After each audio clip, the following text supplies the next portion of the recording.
Mi nombre es Kendris Liliana Cotes Gómez y les voy a hablar acerca de el primer enfoque titulado psicoanálisis, de dónde surge su origen, quién lo creó. Realmente el nacimiento del psicoanálisis se gestó a lo largo de la última década del siglo XIX, gracias al esfuerzo de Freud por curar a sus pacientes histéricas. Durante aproximadamente 10 años, Freud concibió progresivamente las originales ideas que llegarían a formar parte del núcleo de su conducta. 1899 fue la fecha de la publicación de su obra más célebre y singular, La interpretación de los sueños, la cual establece de modo oficio el nacimiento del psicoanálisis como disciplina independiente. El creador del psicoanálisis fue el neurólogo Sigmund Freud, sin duda alguna el más célebre, notable y prolífico autor psicoanalista.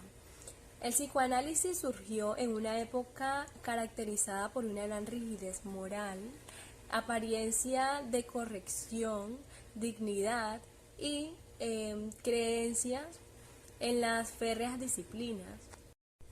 Estas fueron las bases de una mentalidad cuya aspiración fue formar una sociedad organizada, racional y sobria, sin cavidad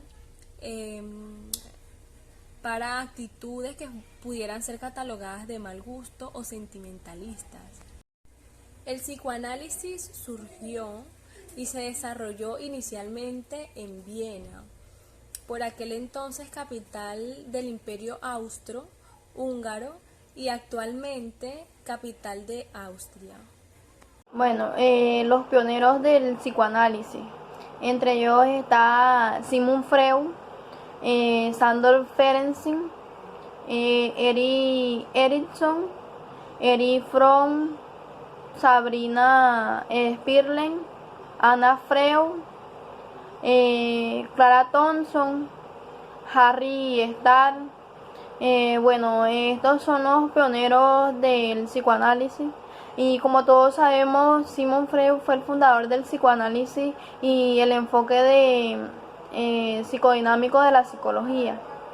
Freud complementó la psicología de la conciencia de Wilhelm Wundt con su psicología de lo inconsciente. Contrariamente a los demás enfoques centrados en la investigación de laboratorio, el psicoanálisis no intenta ser la ciencia pura. Su interés no recayó en la acumulación de conocimientos sobre la mente normal, sino en la aplicación inmediata de una nueva manera de tratar a individuos que manifiestan un comportamiento anormal. El psicoanálisis tiene como objetivo la investigación y el tratamiento de los problemas emocionales desde el punto de vista de la infancia de las personas, la interpretación de los sueños, los actos fallidos, la técnica de asociación libre, entre otras. Muchas gracias. ¿En qué consiste el psicoanálisis? El psicoanálisis es un método creado por Sigmund Freud que tiene como objetivo el tratamiento de las enfermedades mentales. Esta teoría intenta explicar el comportamiento de los seres humanos y se basa en los conflictos inconscientes ocurridos en la niñez. Esta teoría también sostiene que los impulsos instintivos que son reprimidos por la conciencia quedan en el inconsciente y afectan al sujeto. También se dice que el psicoanálisis lo constituye o lo caracteriza todo aquello que esté en el inconsciente. Hoy les voy a hablar sobre el psicoanálisis, la cuarta parte, técnicas y finalidad de la terapia. La teoría psicoanalista es un tipo de tratamiento basado en las teorías de Freud, quien se considera un precursor de la psicología y el fundador del psicoanálisis. Es una terapia que explora cómo la mente inconsciente influye en los pensamientos y comportamientos de la persona. Se puede decir que esta terapia puede durar semanas, meses o incluso años. Todo depende de la preocupación de la persona al ser explorado. Es una terapia que tiene como objetivo adentrarse en los pensamientos de la persona, en su mente inconsciente, en saber cómo los acontecimientos de su vida temprana han influido en el comportamiento y los pensamientos de la hora. Bueno, ahora voy a hablar de las principales teorías, ya que uno de los mayores precursores fue Sigmund Freud. Voy a utilizar este espacio para socializar algunas de sus teorías más importantes. La primera sería el principio del placer. Esta nos dice que las actividades mentales o psíquicas siempre buscan obtener el placer para el individuo y no el displacer. Y esta actúa en el inconsciente. Y también hay un principio que trabaja de manera conjunta con el principio del placer, que está titulado como principio de realidad. Este está sujeto, o mejor dicho, está consciente del entorno en que se encuentra la persona y que tiene que adaptarse para poder sobrevivir y vivir en sociedad. Para entender mejor estos dos principios, utilizaré un ejemplo. Bueno, una persona que tiene sed y para poder suplir esta necesidad tendría que hidratarse. El principio de placer actúa cuando se le aparece una idea a la persona donde dice que la mejor forma de hidratarse o la más efectiva sería tomar cerveza, ya que esto es considerado un acto prohibido en algunos entornos, pues actúa el principio de realidad y nos dice que la mejor manera para satisfacer esa necesidad, el de hidratarse, sería tomar una bebida que no contenga alcohol, como el agua o bebidas frutales. Como dije antes, el principio de placer trata de buscar ese placer de una manera inmediata, y ya el principio de realidad busca el placer pero de una manera larga y mostrando alternativas. Otra de las teorías serían las pulsaciones. Freud nos dijo que hay estímulos internos que no pueden ser opacados por objetos externos, como sería el hambre, que sería suplida por el comer. Y dice que al ser interna, estos estímulos no es muy fácil salir de ellos. Entonces, que la mayor satisfacción o la mejor vía sería la cancelación de este estímulo, y esto provocaría una satisfacción pulsional. Freud dice que hay 4 propiedades, las cuales son el esfuerzo o empuje, que es considerado como el esfuerzo de esa pulsación. La meta o fin es la satisfacción de la cancelación del estímulo. El objeto, que sería el instrumento por el cual se consigue esa meta. La fuente, que se podría considerar como el cuerpo. Las pulsaciones.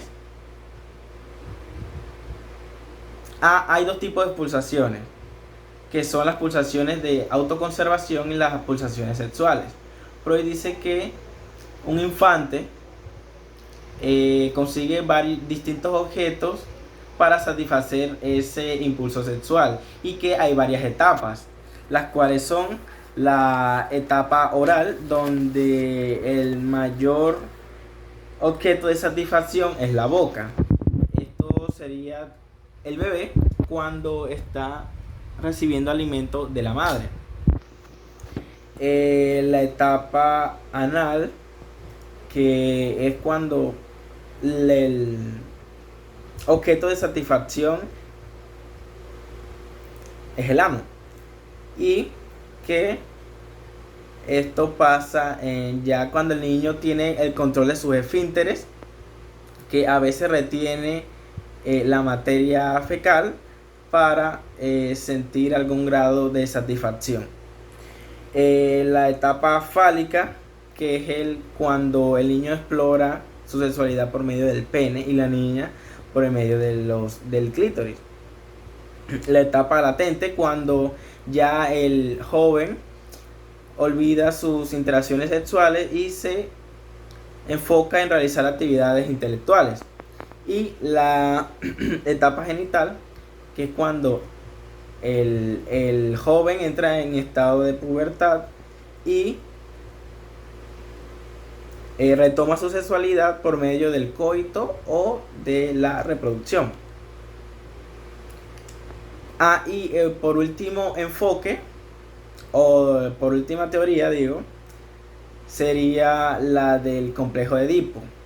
Aquí es donde mi nombre es Kirkpatrick Hidrobo Cotes, del grupo de Psicología A1 de la Universidad de La Guajira.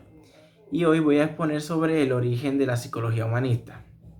Bueno, este nace con un movimiento de psicología organizada que se gesta en las décadas del 50 y del 60 en el siglo XX. Y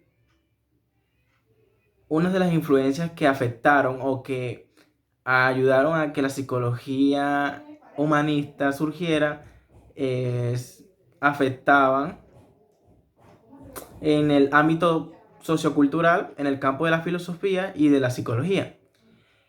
En el ámbito sociocultural, la sociedad de ese entonces se encontraba influenciada por la Segunda Guerra Mundial, la amenaza de la bomba atómica y la Guerra Fría, lo que creó en esta un sentimiento de desasosiego y desánimo. En el campo de la filosofía, pues ya se había visto que en Europa, antes de que surgiera este movimiento en Norteamérica de la psicología humanista, se había desarrollado una filosofía humanista que en parte ayudó a que ésta surgiera. Y en el ámbito de la psicología, o en el campo de la psicología, varios psicólogos de la época no les gustaba la idea de que al hombre se le mirara desde un punto deshumanizado, mecanicista, determinista y reduccionista, lo cual ofrecían los dos enfoques que predominaban en el siglo XX, que era el conductismo y el psicoanálisis. Al conductismo se le criticaba que pues no incluía la influencia que tenía la conciencia humana y también la personalidad. Y en el psicoanálisis, pues que esta se criticaba porque esta hacía un gran énfasis en la fuerza de las fuerzas inconscientes y instintivas. Bueno, varios de los hechos históricos que también son importantes, que afectaron al surgimiento y a la creación de este movimiento, fue que en el año 1937 y 1938, Gordon Halford y Henry Murphy desarrollaron o publicaron unos artículos sobre la personalidad, que se puede decir que fue uno de los primeros pasos que ayudó a la psicología humanista y que le hizo frente al conductismo.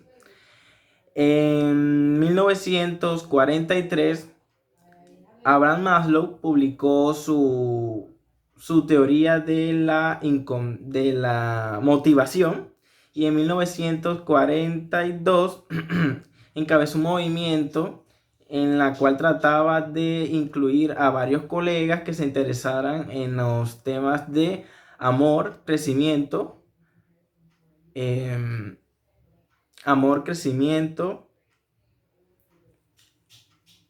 creatividad y autonomía. En la década de los 60 es publicada el movimiento humanista en el ámbito de la psicología y se le llamó como la tercera fuerza. Esto tenía este nombre porque, como dije antes, en el siglo XX predominaban los dos enfoques, que era el psicoanálisis y el conductismo. La psicología humanista, como creó mucho revuelo y fue un movimiento de gran impacto, se le llamó la tercera fuerza. Pues en 1961 se fundó la Asociación Americana de Psicología Humanista. En 1962, este movimiento saca su primer artículo, que lo titula como Psicología Humanista, un nuevo avance. En 1968 y 1969, Abraham Maslow es elegido como presidente de la APA, y como este encabezaba el movimiento humanista, pues hizo que creciera. Y en 1970, la psicología humanista tuvo el mayor reconocimiento porque fue aceptada por la APA. Mi nombre es Kendris Liliana Cotes Gómez, estudiante de Psicología, Grupo A1 de la Universidad de La Guajira. Y el día de hoy les voy a hablar acerca del segundo enfoque, titulado Psicología Humanista. Vamos a hablar acerca de los precursores o pioneros de esta psicología. Para dar inicio, hablaremos un poco acerca de Carlos Rogers. Carlos Rogers nació el 8 de enero de 1902 y murió el 4 de febrero de 1987. Él fue psicólogo, terapeuta e investigador, reconocido como el sexto psicólogo más importante del siglo XX. Fue quien desarrolló las bases de la teoría de la psicología humanista y fue realmente quien impulsó al crecimiento del énfasis en cuanto a lo afectivo. También hizo la utilización de las relaciones terapéuticas como experiencia del crecimiento personal. Carlos Rogers planteó la idea de que la personalidad de cada individuo puede analizarse dependiendo del modo en el que éste se acerque o se aleje de un modo de ser y vivir, lo cual él mismo le colocó la etiqueta de persona altamente funcional. Las personas altamente funcionales son caracterizadas como personas que viven en búsqueda constante de la autoactualización, es decir, búsqueda constante, búsqueda de los ajustes casi perfectos en cuanto a lo vital. Como segundo precursor de la psicología humanista, tenemos a Abraham Maslow. Abraham Maslow nació el 1 de abril de 1908 y murió el 8 de junio de 1970. Abraham Maslow fue un psicólogo estadounidense que hizo un gran aporte a la psicología, un aporte que fue muy reconocido y destacado, que fue la pirámide de las necesidades de Maslow, que plantea la existencia de un conjunto de necesidades comunes al ser humano. Tales necesidades parten desde la satisfacción de lo más básico hasta lo más abstracto. La teoría, la pirámide de Maslow, hace parte de una teoría psicológica que inquiere acerca de la motivación y las necesidades del ser humano, eso que nos hace ser tal y como somos. Como tercer precursor de la psicología humanista tenemos a Rollo May. Rollo May nació el 21 de abril de 1909 y murió el 22 de octubre de 1994. Fue psicólogo, psicoterapeuta, existencialista, lo cual dio como aportes a la psicología su síntesis analista en cuanto a los dilemas del amor y la voluntad, el poder y la inocencia, la creatividad y la libertad y el destino. Él decía que los seres humanos no tienen que ser de un modo u otro. Él planteaba la idea de que cada quien es, deviene y se hace a sí mismo.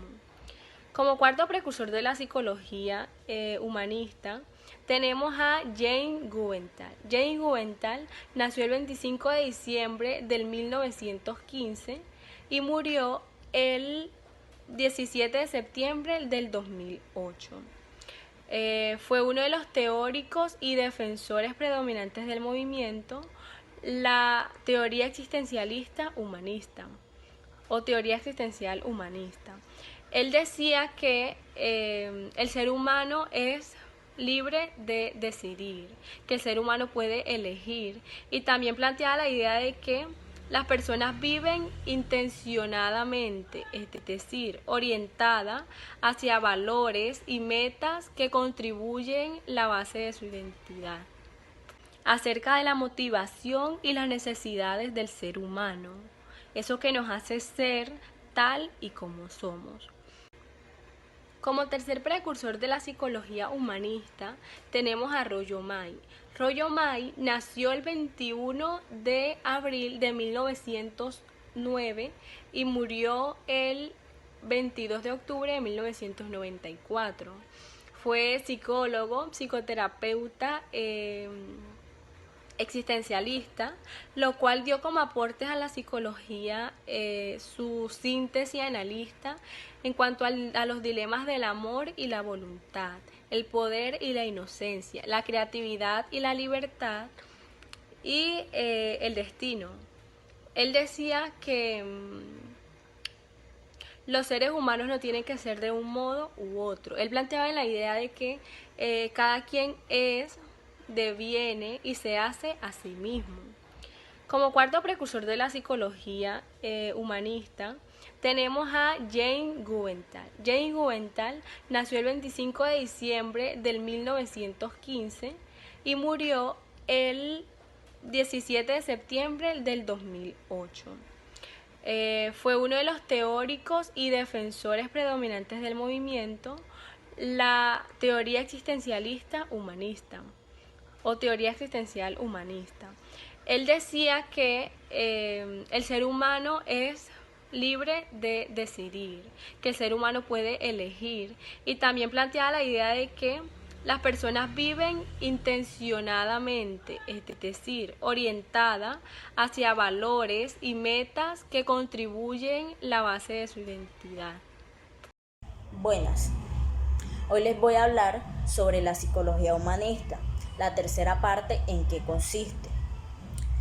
La psicología humanista consiste en investigar sobre el sufrimiento y más que todo profundiza en el crecimiento y el autoconocimiento de una persona.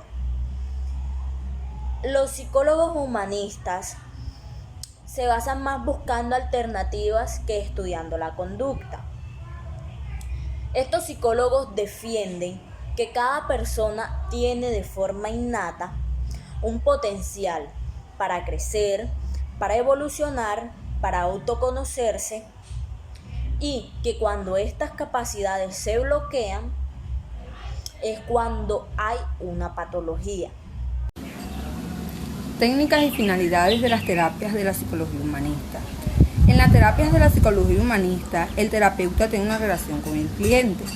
El terapeuta se convierte en un facilitador, el cual ayudará al cliente a explorar sus pensamientos, sus emociones y sus sensaciones y lo que éste quiere para sí mismo.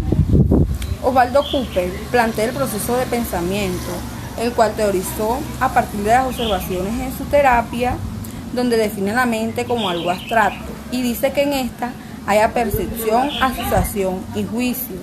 Por otra parte, el psicoterapeuta Carl Rogers desarrolla la terapia centrada en el cliente, donde el terapeuta y el cliente tienen una relación y están al mismo nivel, es decir, ninguno sabe más que el otro. Lo que él quiere es eliminar los diagnósticos y lograr una relación genuina donde el cliente logre un acercamiento consigo mismo.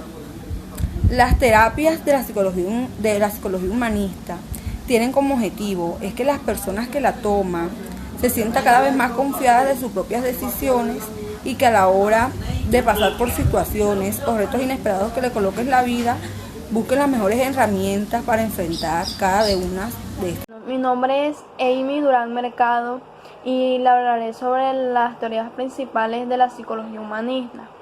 Bueno, Rolf May es uno de los más importantes representantes del humanismo norteamericano. Critica el reduccionismo del psicoanálisis freudiano en su tratamiento del hombre, pero no quiere desechar la obra de Freud, humanista no dogmático.